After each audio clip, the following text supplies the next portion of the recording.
What does that mean, Vortex? Does that mean sexual therapy?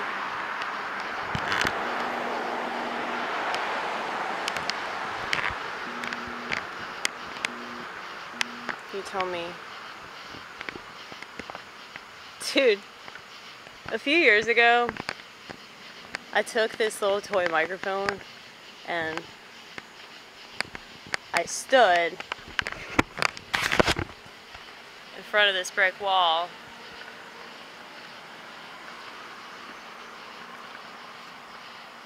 just pretend that this is a cigarette and pretend that we're in, like, I don't know, fucking Cleveland. Okay. Since real comedy doesn't exist anymore, it only seems to exist in my head. I have to stand in front of this physical therapy center and pretend. But you know, they're doing stand-up in weed bars now because regular bars are getting too liberal. I think it has a lot to do with the fact that everyone's obsessed with their little devices, so they don't have any time for actual art, you know? And while I do find a lot of what people do up there questionable and totally degenerate, they're still allowed to do it because it's art. You really can do whatever you want. So,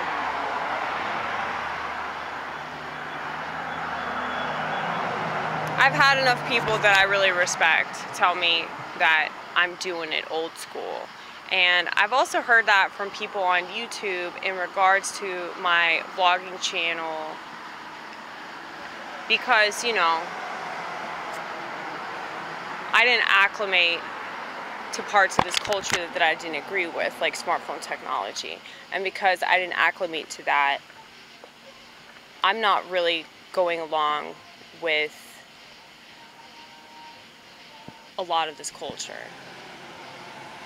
So it took me a long time to even understand what people were talking about. Like, I didn't know what an Uber was, I didn't know what a meme was, I didn't know what a hashtag was, because if you're not constantly exposing yourself to that, you're kind of out of the loop, you know, by choice. I don't want to be in the loop. The loop looks really stupid, okay? So, I think that comedians used to be counterculture. They used to go against the culture, not, you know, subject themselves to it so that they can get a gig. And I know that the way I do things shouldn't be authentic, you know? But it really is now because so few people are just like being real, you know? We still exist though, man. We still exist. It's just a lot harder to find us.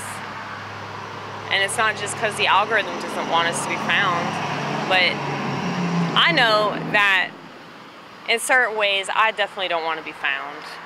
In certain ways, you know, I really, really appreciate the way I do it, and I wouldn't have it any other way. And the same goes for my mental illness, and the same goes for, you know, the way that I am towards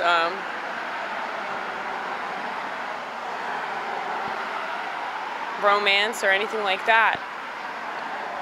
It's like, as weird as it is, and as awkward as my existence might be, it's like, it's a strange paradise, you know? Like, sometimes it sucks, sometimes it's really really sad and depressing, but most of the time it's really, really beautiful because I've accepted hardship and I've accepted, you know, not fitting in and not belonging to our society, and just accepting that and allowing myself to be whatever the fuck I am. It's legit made me happy. And it's done a really good job of weeding out superficial people that I don't want in my life anyway. And so,